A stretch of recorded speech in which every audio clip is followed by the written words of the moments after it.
never got better.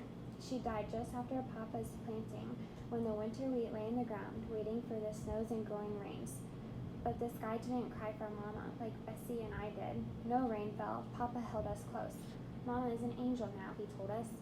Is an angel like the dust? Bessie asked, going anywhere it has a mind to? Just like the dust, Papa said, always everywhere. So, were you right? No. No, but we did talk about how they looked sad, right? And how the mom was gone. So, you were kind of close, right? Then we erase it. Yeah. When Mama gone, I kept the house for Papa and Betsy. I didn't mind the hard work, but the dust made my long days even longer. On Mondays, it grayed my wash drying clean on the line. On baking days, it sifted down the walls and covered my bread, rising high on the back of the cook stove. And whenever a black blizzard blew, I could barely get a meal to table for the dirt in the air.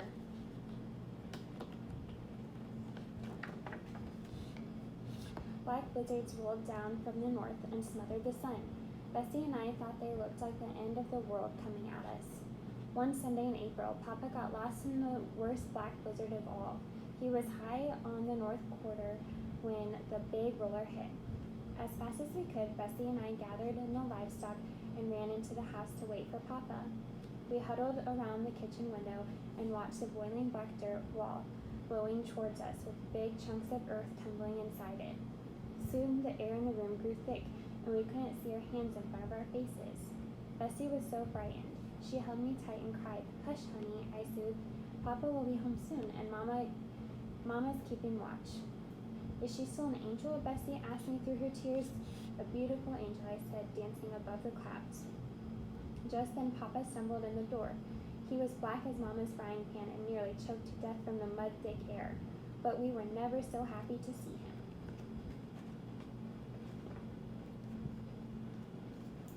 So, what can you predict will happen from these pictures? That their house got torn apart, it got ruined and it collapsed. Yeah, that's a good prediction. I like that. So you can say, I predict that their house collapsed.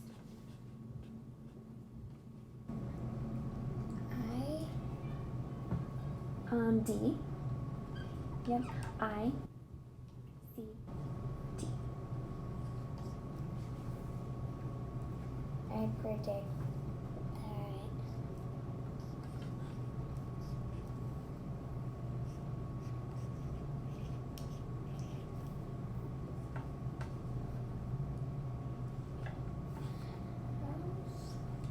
H-O-U. Yep. H-O-U-S-E. Good job. Claps. C. Yep. C. O. L. A. That's a hard word, isn't it? Here, let me write it out and see if I can get it. There we go. Two L's. Yeah, I'm a visual learner, so I had to look and see. C-O-L-L-A-P-S-E-D.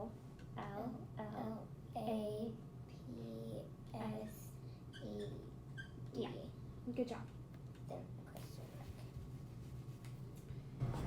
Yep, mark. and it also kind of looks like maybe she's trying to start a garden. See, because she kind of has a makeshift gate here and some tin cans. Maybe they're making some kind of way to get the ground wet. Because then I see that stuff. Oh yeah, those little plants. They could be making a garden. Yeah. Let's see if we were right. On one slow spring day, when no dust storms came blowing, I took care of Mama's garden.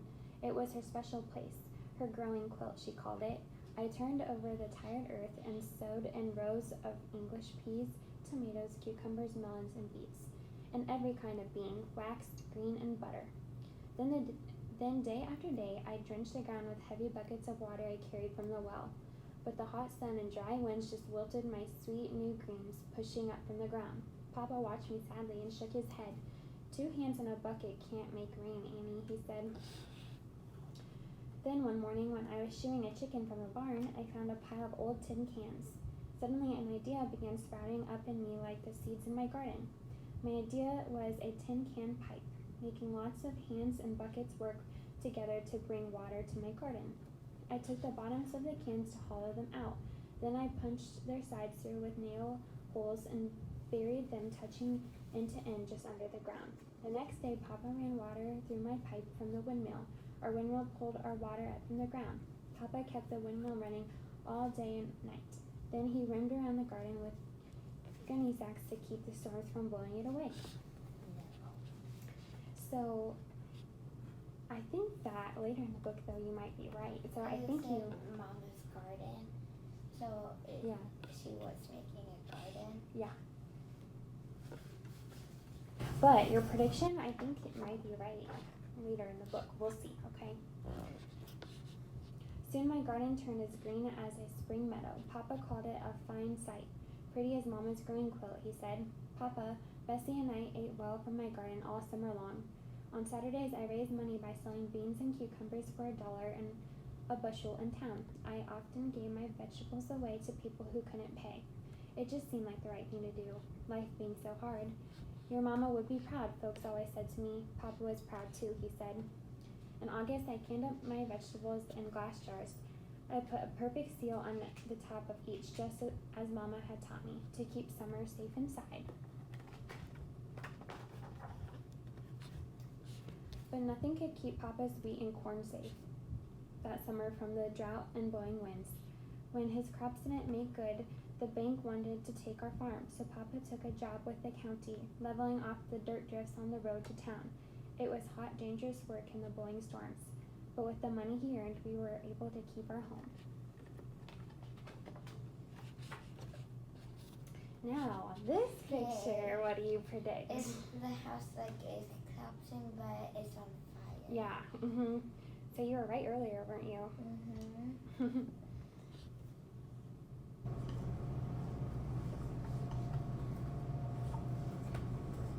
Okay. You could say that the house. Do you want to say the same thing you did before? That the house Collapsed, but or do you want to say burned? That the house burned? But it kind of looks like it's collapsed. Yeah. You could say I predict the house will burn to the ground. I don't know. I predict that the house will burn. B-U-R-N. Burn to the ground.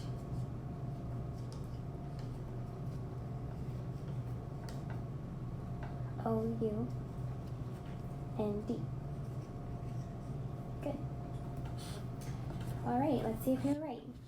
Then one terrible day when Papa was working his road job, it felt like we had lost everything.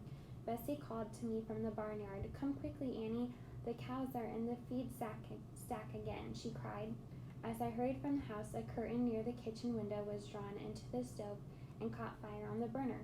Everything was so dry, the house instantly became a wall of flames. There was nothing I could do except hope it wouldn't spread. I was so sad I didn't even cry. Bessie and I just watched our little house burn to ashes before Papa came home. So we were right.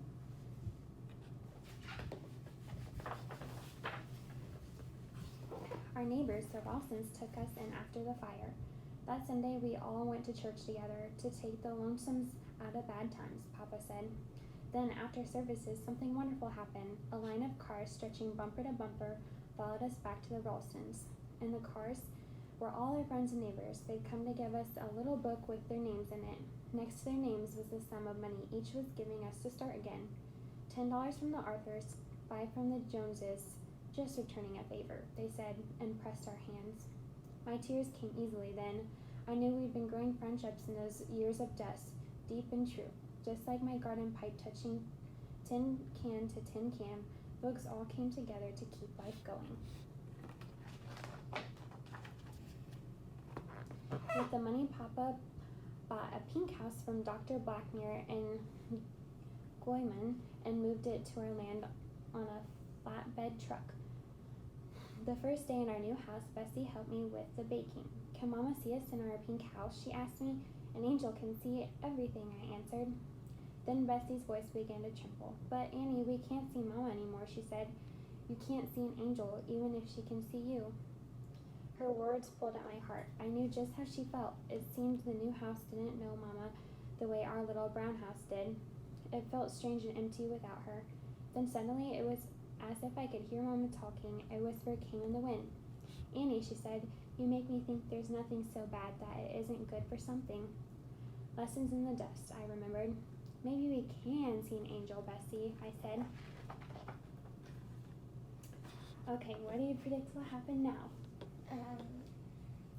I think when these sisters like did an angel like on the desert. Yeah.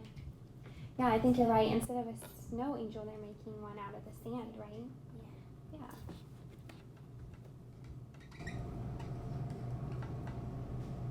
CT. There you go. I predict, you could say they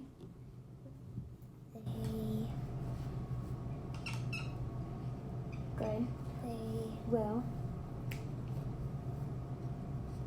make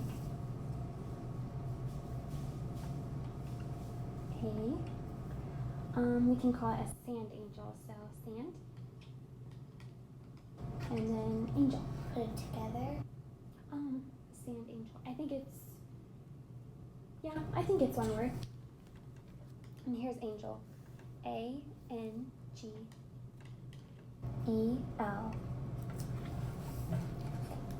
All right, let's see if we're right.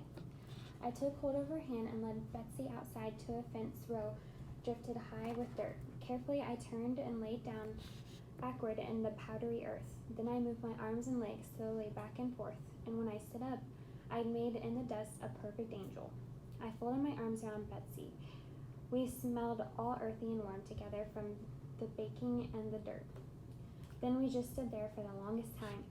We watched our angel until the sky turned dust pink and the wind danced away with her gown in a soft prairie waltz. And all through the sky we saw the dances of angels in the blowing dust. Mama was near, we knew. So you were right. We were right.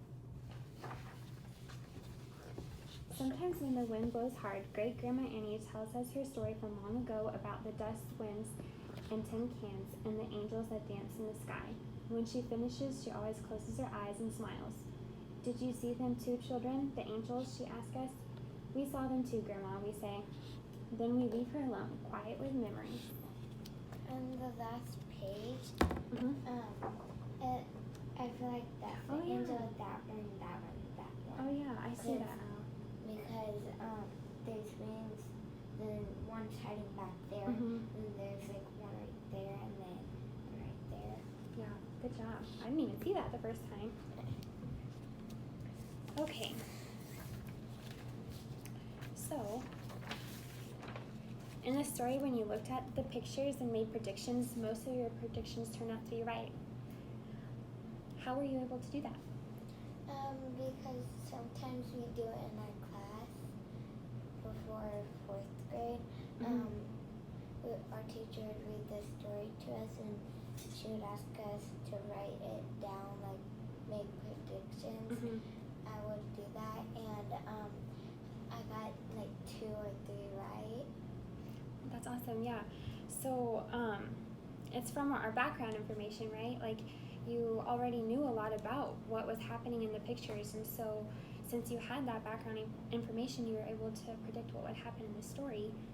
And so because of the things you already knew, which is your schema, what we learned today is that the pictures help us understand and remember the story. So when you read books in the future, you'll know that you can use the pictures to help you learn, right? Okay, perfect.